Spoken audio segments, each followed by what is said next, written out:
നമസ്കാരം. തെക്കുവടക്കിലേക്ക് വീണ്ടും സ്വാഗതം. ഞാൻ വി.കെ. ചെറിയൻ.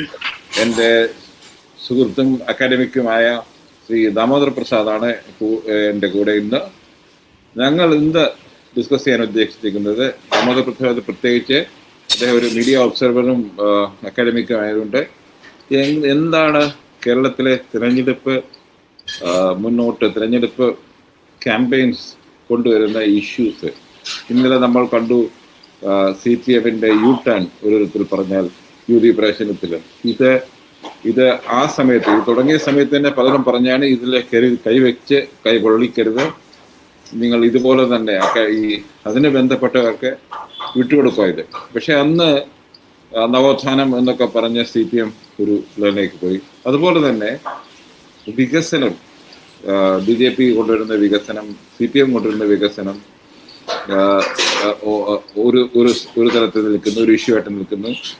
അതുപോലെ തന്നെയാണ് ഇന്നത്തെ ഇറാൻ വാറിലെ മലയാളിയുടെ, പ്രവാസിയുടെ പരിഭ്രാന്തി, നമ്മളുടെ അടുക്കളയിൽ എത്തി നിൽക്കുന്ന ഒരു യുദ്ധം, ഇറാൻ അമേരിക്ക യുദ്ധം.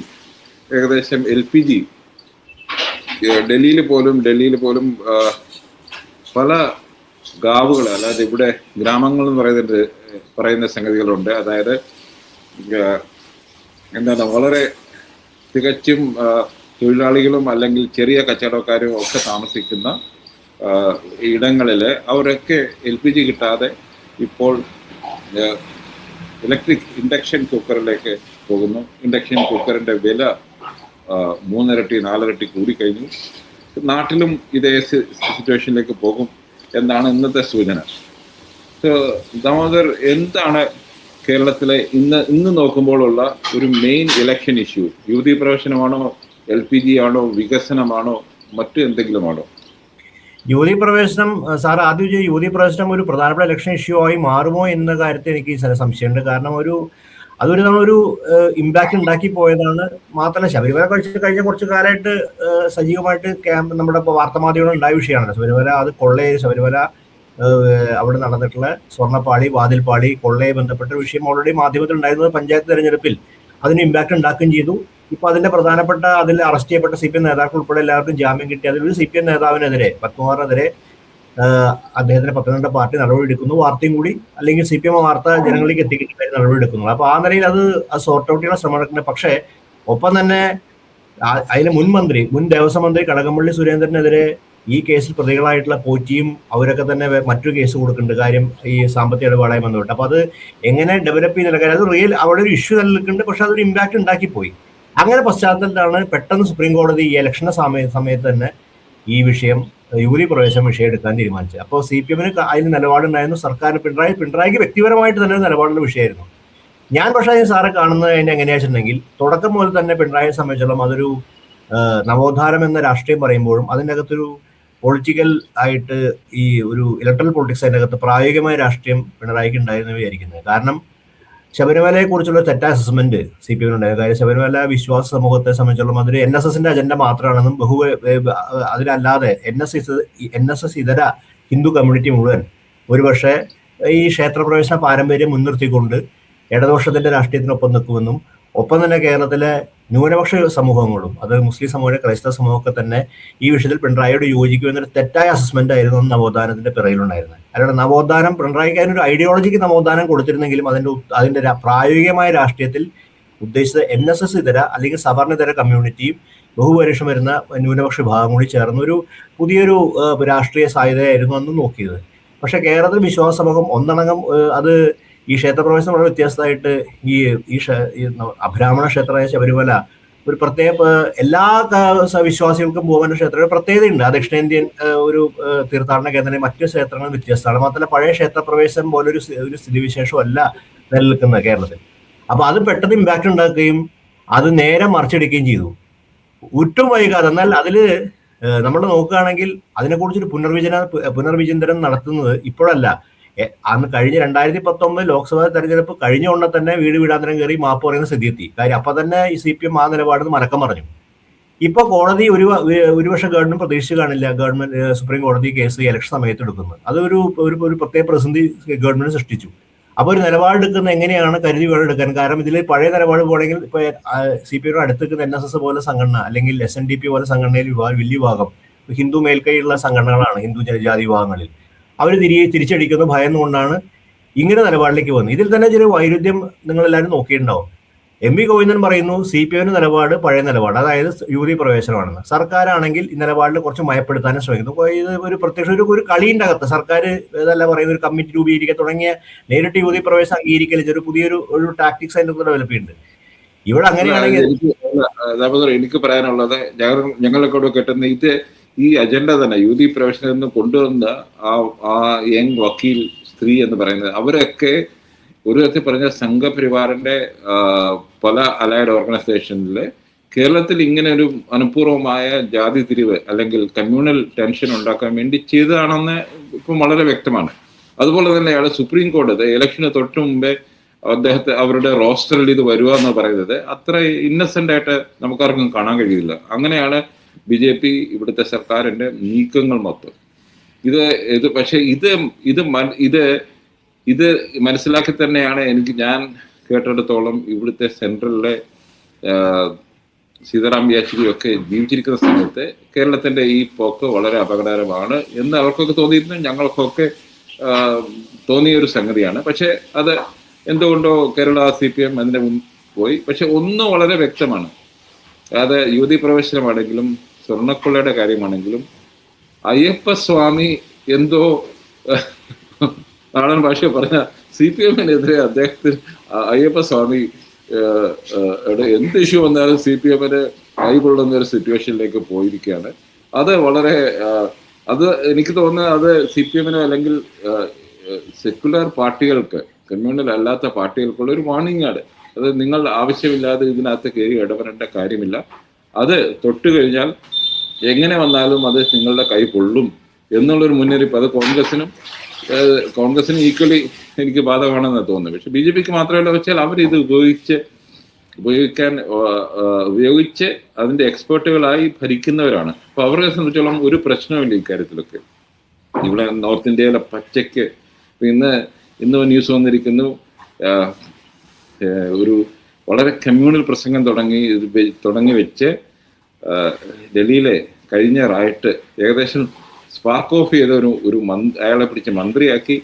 ആ മന്ത്രിക്കെതിരെ ഉള്ള പോലീസ് കേസ് വേറെ ആരോ ഫയൽ ചെയ്യാൻ ശ്രമിച്ച FIR അത് കോടതി ഇടപെട്ട് എടുത്തു കളഞ്ഞിരിക്കുന്നു. അപ്പൊ ആ ഒരു സിറ്റുവേഷനിലേക്ക് ദേശീയ പൊളിറ്റിക്സും ഡൽഹിയിലെ പൊളിറ്റിക്സും ഒക്കെ മാറുമ്പോൾ കേരളത്തിന്റെ എനിക്ക് തോന്നുന്നു ഇതൊരു പാഠമായിട്ട് എല്ലാ പൊളിറ്റിക്കൽ പാർട്ടീസും എടുക്കേണ്ടതാണ്. കാര്യം ഈ സംഗതിയിൽ ഡോക്ടറേറ്റ് എടുത്തിരിക്കുന്ന BJP ആവട്ടെ, നിങ്ങൾ അതിനകത്ത് കയറി ഒന്നും ഗോളടിക്കാൻ ശ്രമിക്കരുത്, പൊളിറ്റിക്കലി പ്രത്യേകിച്ച് ഗോളടിക്കാൻ ശ്രമിക്കരുത് എന്നുള്ളൊരു സന്ദേശം ഇതിലില്ലേ വിനോദ്? തീർച്ചയായിട്ടും ഇതിൻ്റെ അകത്തുണ്ട്. അതൊരു സംഘപരിവാറുടെ അലൈഡായിട്ട് ഓർഗനൈസേഷനിലെ സ്ത്രീകളാണ് കേസ് കൊടുത്തത്. ഇതൊക്കെ തന്നെ കേരളത്തിൽ ആ സമയം ചർച്ച ചെയ്യപ്പെട്ടതാണ്, അത് തിരിച്ചറിയേണ്ടതായിരുന്നു. പക്ഷെ കേരളത്തിൽ CPM സമയം ഒരു സെക്യുലർ, ഞാൻ CPM പൂർണ്ണമായും കുറ്റമല്ല. കാര്യം സെക്യുലർ നിലപാട് എന്ന് പറയുന്ന ഭരണഘടനാധിഷ്ഠിത നിലപാടാണ്. അപ്പോൾ യുവതി പ്രവേശന ഒരു എലമെന്റ് അതിൻ്റെ അകത്ത് അംഗീകരിക്കാതിരിക്കാൻ പറ്റില്ല. അപ്പൊ ആ നിലപാടെടുക്കുമ്പോൾ പക്ഷെ BJP അപ്പുറത്തത് ക്യാപ്ചർ ചെയ്യാൻ നിൽക്കുന്നു അത്ര രാഷ്ട്രീയക്കാർ. ഈ വിശ്വാസ കേന്ദ്രമായി ഇപ്പൊ നമ്മൾ തൃപ്പൂർക്കണ്ടം കണ്ടു, മറ്റേ തമിഴ്നാട്ടിൽ, അതാണ് ഉദ്ദേശിച്ചത്. തൃപ്പൂർക്കണ്ടത്തിൽ ഈ ദീപം തെളിക്കുന്നതായി ബന്ധപ്പെട്ട് അപ്പോൾ എവിടെയൊക്കെ തന്നെ ക്ഷേത്രമായി ബന്ധപ്പെട്ട ഹിന്ദു വർഗീയത ആളിക്കത്തിക്കാൻ പറ്റുന്നത് മാത്രമാണ് BJPയുടെ രാഷ്ട്രീയത്തിന് ചാലക ശക്തിയായി വരുന്നത്. ഇപ്പൊ കേരള വികസനം തുടക്കത്തിൽ പറയും, പിന്നീട് വർഗീയ രാഷ്ട്രീയത്തിൽ പോകുന്ന പൊതു പ്രവണതയാണ് BJPയുടെ ക്യാമ്പയിനുള്ളത്. ഇത് തിരിച്ചറിയാനുള്ള ബാധ്യത. പക്ഷെ എനിക്ക് തോന്നുന്നു അത്ഭുതകരമായിട്ടെന്ന് പറയാം, അല്ലെങ്കിൽ ഒരുപക്ഷെ പ്രായോഗിക രാഷ്ട്രീയത്തിന്റെ വിജ്ഞാനം കൊണ്ടായിരിക്കും കോൺഗ്രസ് ആദ്യമേ തിരിച്ചറിയുകയും അതുകൊണ്ട് ശബരിമലയിലെ ഒരു ഗെയിനും BJP കിട്ടാതെ BJPയുടെ സ്വയം ചീറ്റി പോവുകയും കോൺഗ്രസിന്റെ ഗുണഫലം കിട്ടുകയും ചെയ്തു. കേരളത്തിലെ ഒരുപക്ഷെ അതിന്റെ മുതിർന്ന നേതാക്കൾ അങ്ങനെ നിലപാടെടുത്താം. പക്ഷെ CPI സംബന്ധിച്ച് ഇപ്പൊ പ്രതിസന്ധിപ്പെട്ടിരിക്കുന്ന ശരിക്കും തോന്നുന്ന കാര്യത്തിന്റെ അകത്ത് BJPക്ക് ശബരിമല വെച്ച് വലിയ ഗെയിൻ ചെയ്യാൻ പറ്റില്ല. കാര്യം BJPയെ സംബന്ധിച്ചുള്ള ക്ഷേത്രപ്രവേശന ക്ഷേത്രത്തിലെ വിഷയങ്ങളൊക്കെ ഉയർത്തിക്കൊണ്ടുവന്നാലും കേരളത്തിലെ ഒരു വലതുപക്ഷത്തോടും ഇടതുപക്ഷത്തോടും നടുവിൽ നിൽക്കുന്ന ഒരു സെൻട്രിസ്റ്റ് എന്ന് പറയുമ്പോഴും വലതുപക്ഷത്തോട് വിശ്വാസത്തിന്റെ ഒരുപാട് വിശ്വാസമായി ചേർന്ന് നിൽക്കുന്ന പാർട്ടിയാണ് ഈ കോൺഗ്രസ്, കേരള ലീഡർഷിപ്പ് തന്നെ. അപ്പൊ BJPക്ക് പൂർണ്ണമായിട്ട് അത് ക്യാപ്ചർ ചെയ്യാൻ പറ്റില്ല. അൺലെസ് ആൻഡ് അതർവൈസ് കോൺഗ്രസിന്റെ അകത്ത് എന്തെങ്കിലും ഒരു വിഭജനമോ അല്ലെങ്കിൽ ഉണ്ടാവുകയോ എല്ലാത്തരം എളുപ്പമായിരിക്കില്ല BJP സംബന്ധിച്ചോളം അങ്ങനെ ഒരു പൊളിറ്റിക്സ് കേരളത്തിൽ പ്ലേ ചെയ്യുക. കാര്യം കോൺഗ്രസിന്റെ ലീഡർഷിപ്പ് ഒക്കെ തന്നെ വളരെ വിശ്വാസം അവര് പ്രദർശിപ്പിക്കുകയും ചെയ്യും. ശബരിമലയിൽ പോയി തൊഴുന്നതും അമ്പലങ്ങളിൽ പോയി തൊഴുന്നൊക്കെ സ്വയം പ്രദർശിപ്പിക്കുന്ന നേതാക്കളാണ്. അപ്പോൾ ആ നിലയിൽ BJPക്ക് ഒരു പെട്ടെന്നൊരു ഗെയിൻ അതിൻ്റെ അകത്ത് ഉണ്ടാവില്ല. പിന്നെ കേരളത്തിന്റെ സാമൂഹ്യ പ്രത്യേകത ഉത്തരേന്ത്യ വ്യത്യസ്തമായിട്ട് ഒരു സമ്മിശ്ര സമൂഹമായതുകൊണ്ട് BJPയുടെ അതേ ഉത്തരേന്ത്യൻ അജണ്ട അതേപോലെ നടപ്പാക്കാൻ എളുപ്പമല്ല. കാര്യം ഇവിടുത്തെ തൊഴിൽ ജീവിതം, ഇവിടുത്തെ സാമ്പത്തിക ജീവിതം എല്ലാം പരസ്പരം ബന്ധപ്പെട്ടാണ്. ഒരു ഹിന്ദു നടത്തുന്ന കടയിൽ മുസ്ലിംസ് ജീവനക്കാരായിരിക്കും, അല്ലെങ്കിൽ ക്രിസ്ത്യൻസിന്റെ നടത്തുന്ന കടയിൽ. അതുപോലെ തന്നെ ഒരു വിദ്യാഭ്യാസ സ്ഥാപനമാണെങ്കിലും നമ്മുടെ പൊതു ഇടങ്ങളെല്ലാം തന്നെ ഇങ്ങനെ ഒരു ബന്ധപ്പെട്ട് നിൽക്കുകൊണ്ട് BJPയുടെ ഉത്തരേന്ത്യൻ പൊളിറ്റിക്സ് വർക്ക് ചെയ്യില്ല. അതുകൊണ്ടാണല്ലോ ക്രൈസ്തവ ന്യൂനപക്ഷത്തെ കേന്ദ്രീകരിച്ച് ഒരു സോഫ്റ്റ് കോർണർ എടുത്തുകൊണ്ട് BJP ജാർഖണ്ഡ് മറ്റു സ്ഥലങ്ങളിലൊക്കെ ക്രൈസ്തവരെ വളരെ പീഡിപ്പിക്കുന്ന ഒരു സംഘടന. കേരളത്തിൽ ക്രൈസ്തവരുടെ അരമനകളിലേക്കെല്ലാം പോകുന്നതിന് പിന്നെ രാഷ്ട്രീയം കേരളത്തിലെ ഏതെങ്കിലും ന്യൂനപക്ഷം, അതായത് ക്രിസ്ത്യൻ ന്യൂനപക്ഷത്തെ കൂടെ നിർത്തിയാൽ മാത്രമേ BJPക്ക് അതായത് സൗത്ത് കേരളയിലേക്ക് എന്തെങ്കിലും ഇതിനെ ഉണ്ടാക്കാൻ പറ്റുള്ളൂ എന്നുള്ള ഒരു വ്യക്തമാണ്. അപ്പോൾ BJPയുടെ ആ പൊളിറ്റിക്സും കേരളത്തിൽ വർക്കൗട്ട് അങ്ങനെ. ഇനിയിപ്പോൾ ഈ വികസനമൊക്കെ പറഞ്ഞ് പണമുണ്ട് BJP എടുത്ത്, ആ പണം എങ്ങനെയാണ് ഈ പ്രാവശ്യം വിജയിപ്പിക്കാൻ അവർ ഉപയോഗിക്കാൻ തോന്നില്ല. പക്ഷേ CPMന്റെ വോട്ട് കുറയുന്നിടത്താണ് പ്രശ്നം. CPMന് ഈ വിശ്വാസപരമായ കാര്യങ്ങളിൽ വളരെ ആലോചിച്ചെടുക്കാത്ത തീരുമാനങ്ങൾ, അത് കേരളത്തിൽ പ്രവർത്തിക്കുന്ന തീരുമാനം CPMന്റെ വിഭാഗങ്ങൾ CPM വോട്ട് ചെയ്യാതിരിക്കും. അവർ BJPയിലേക്ക് ഒരു പ്രതിഷേധാർത്ഥത്തിൽ പോയി കഴിഞ്ഞ വോട്ട്, അതായത് CPMനോട് പ്രതിഷേധത്തിന്റെ പേരിൽ പോകുന്ന വോട്ട് പക്ഷേ തിരിച്ചു വരണമെന്നില്ല. അത് CPM സംഘടനമാരെ ദുർബലമായി കഴിഞ്ഞാൽ അതാണ് അവർ ആലോചിക്കേണ്ട കാര്യം. അത് ശബരിമലയുടെ കാര്യത്തിൽ ആലോചിക്കുന്നതുകൊണ്ട് അതുകൊണ്ടാണ് അവരിപ്പോൾ ഈ ഇങ്ങനത്തെ ഒരു നടപടികളൊക്കെ ഉള്ളത്. CPM ആത്യന്തികമായി CPM സംബന്ധിച്ചിടത്തോളം ഒരു ക്ഷേത്ര യുവതി പ്രവേശനം CPMന് അത്ര പെട്ടെന്ന് ഉപേക്ഷിക്കാൻ പറ്റുന്ന കാര്യമല്ല. കാര്യം അതിനകത്തൊരു പൊളിറ്റിക്കലായിട്ട് പ്രോഗ്രസീവ് അജണ്ടയുണ്ട്. അത് CPM ഒരു കാരണവശാലും താൽക്കാലിക നേട്ടത്തിന് അടവ് നയമാണല്ലോ CPMന് എല്ലാ കാല സമയവും. അപ്പോൾ ഏത് വിഷയം എടുത്താണെങ്കിലും അതാത് കാലത്ത് അധികാരം കിട്ടാൻ എന്താണ് ഏറ്റവും നല്ല അടവ് അത് ഉപയോഗിക്കുക എന്നുള്ളതാണ്. അതിൽ പിണറായി വിജയനും MV ഗോവിന്ദനാണെങ്കിലും മുമ്പ് EMS ആയിരിക്കും വ്യത്യാസമൊന്നുമില്ല. അടവ് നയമാണ് ഇവരുടെ എല്ലാ കാലത്തും സമയം. അത് എല്ലാ രാഷ്ട്രീയ ഘട്ടത്തിലും CPM ഉപയോഗിച്ചിട്ടാണ്. അത് CPM അവരുടെ ഒരു പൊളിറ്റിക്കൽ ടാക്ടിക്സ് എന്ന് വിളിക്കുന്ന അവരുടെ ഒരു രാഷ്ട്രീയ നിലപാടിന്റെ ഭാഗമാണ്. അതാത് കാലത്ത് അധികാരം കിട്ടാൻ വേണ്ടി എന്തൊക്കെ തന്നെ അടവ് ഉപയോഗിക്കുക. അപ്പൊ അതിൻ്റെ അകത്ത് അവര് പല കാര്യങ്ങളും ഒത്തീർപ്പൊക്കെ നടത്താൻ തയ്യാറാവും. അത് കേരളത്തിൽ അല്ല, അത് സംബന്ധിച്ചുകൊണ്ട് പറയട്ടെ, എനിക്ക് തോന്നുന്നത് ഈ അടവ് നയം സമൂഹത്തിന്റെ, താങ്കൾ പറഞ്ഞ പോലെ ഇത് സമൂഹത്തിന്റെ പല ലെയറിലുള്ള ആൾക്കാരുടെ മനസ്ഥിതിയും കൂടെ ശരിക്കും മനസ്സിലാക്കിയിട്ട് വേണം ഈ അടവ് നയങ്ങൾ പ്രയോഗിക്കേണ്ടത്. അതായിരുന്നു എനിക്ക് തോന്നുന്നത് EMSന്റെ ശക്തി. അദ്ദേഹത്തിന് കേരള സൊസൈറ്റിയെ വളരെ കൃത്യമായി അളക്കുവാൻ കഴിഞ്ഞിരുന്നു. ഞാൻ ഇപ്പോഴും ഓർക്കുന്നു, OB വിജയൻ പോലും ഇടതുപക്ഷത്തിന് വേണ്ടി സപ്പോർട്ടായി ഒരു സ്റ്റേറ്റ്മെന്റ് ഇറക്കിയ ഒരു ഇലക്ഷൻ, നാനാറിന്റെ അവസാനത്തെ ടെന്യൂറിൽ വന്ന ഇലക്ഷനാണ്. അപ്പം ഞാൻ അദ്ദേഹത്തോട് ചോദിച്ചു, ഇന്ന് EMSന്റെ ഒരു പ്രസംഗം കേട്ടോ, നിങ്ങൾക്ക് നായരുടെ കേരളം വേണോ, ക്രിസ്ത്യാനിയുടെ കേരളം വേണോ, മുസ്ലിമിന്റെ വേണോ? അത് കോഴിക്കോട് വെച്ചാൽ അത് ചെയ്തത്. അപ്പം OB വിജയൻ വളരെ എക്സൈറ്റഡ് ആയിട്ട് പറഞ്ഞു, ശരിയാണ്, അത് EMS പറഞ്ഞ് ശരിയാണ്. അപ്പോൾ ഞാനിങ്ങനെ കളിയാക്കി ചോദിച്ചു, ഈ പ്രാവശ്യം പാർട്ടി CPM താങ്കൾക്ക് ഒരു സീറ്റ് ഓഫർ ചെയ്താൽ പോയി മത്സരിക്കുക? അതിനൊന്നും ഞാനില്ല, പക്ഷെ വേണമെങ്കിൽ ഒരു സ്റ്റേറ്റ്മെന്റ് കൊടുക്കാമെന്ന് പറഞ്ഞു. അപ്പം അത് പുള്ളി കൊടുക്കുകയും ചെയ്തു. അപ്പം അങ്ങനെ ഒരു കൃത്യമായി എനിക്ക് തോന്നി ഇന്നത്തെ CPMന്റെ ഒരു നേതൃത്വത്തിന്റെ പ്രശ്നം കേരള സമൂഹത്തെ കൃത്യമായി അളക്കുന്നതിൽ അവർ പരാജയപ്പെട്ടിരിക്കുന്നു. എനിക്ക് തോന്നുന്നത്, ഞാൻ പലപ്പോഴും സുഹൃത്തുക്കളോട് പറയാനുള്ളത്, കണ്ണൂരിന്റെ കണ്ണ് വെച്ചാണ് അവർ ബാക്കിയുള്ള കേരളത്തിന്റെ സൊസൈറ്റിയെ കാണുന്നത്. കണ്ണൂരിലെ പാർട്ടി ഗ്രാമം പോലെ കേരളത്തിൽ ആക്കിയെടുക്കാൻ പറ്റുകയില്ല എന്ന് നമുക്കൊക്കെ അറിയാം. അത് ഇപ്പൊ ഞാൻ പറയാനൊരു വളരെ ശക്തമായ കാരണം, എനിക്ക് തിരുവനന്തപുരത്ത് ഒരു ചെറിയ സ്ഥലമുണ്ട്. അവിടുത്തെ എന്നെ സഹായിക്കുന്ന ഒരു കക്ഷി പറഞ്ഞു, കണ്ണൂരിൽ നിന്ന് ഒരാൾ ഇവിടെ വന്ന് പണിക്ക് വന്നിട്ട് അദ്ദേഹം പറയുന്നത്, ഇത് നിങ്ങളുടെ സ്ഥലത്ത്, രാജ്യത്ത് എന്നൊക്കെ പറയുമല്ലോ, നിങ്ങളുടെ രാജ്യത്ത് ഞങ്ങളുടെ പോലെ അവിടെ പ്രശ്നമില്ല. അപ്പം അദ്ദേഹം ചോദിച്ചു, എന്താണ് അവിടെ പ്രശ്നം? അവിടെ പാർട്ടിക്കാരല്ലാത്തവർക്ക് ജോലി പോലും കിട്ടത്തില്ല, ദിവസക്കൂലിക്ക് പണിയെടുക്കുന്നവർ. അപ്പൊ തിരുവനന്തപുരത്ത് അതില്ല. തിരുവനന്തപുരത്ത് നിങ്ങൾ വന്ന് പണി കൊടുക്കുക. അപ്പൊ ഈ ഒരു ഞാൻ ഇത് പറയാൻ കാരണം, ഏത് പൊളിറ്റീഷ്യനും എന്താണ് അവരുടെ വിജയത്തിന്റെ അളവുകൾ, അതായത് ആ സമൂഹത്തിലെ അന്നത്തെ ഇഷ്യൂ വളരെ കൃത്യമായി അളന്ന് അതിൽ അവിടെ പോസിറ്റീവായിട്ട് പ്ലേസ് ചെയ്യുന്നതാണ്. എനിക്ക് തോന്നുന്നത് അത് CPMലെ നേതൃത്വത്തിന് ഇന്ന് അവരുടെ കടുംപിടുത്തം കൊണ്ടായിരിക്കും, പല കാര്യങ്ങളൊക്കെ ആയിരിക്കും, അവർക്ക് അതിനുള്ള അളവുകോലുകൾ ശരിക്കും കിട്ടിയിട്ടില്ല. EMSനെ പോലുള്ളവർക്ക് അത് അഗാധമായ പാണ്ഡിത്യം ഉണ്ടായിരിക്കും, അതൊക്കെ ഉണ്ടായിരുന്നു.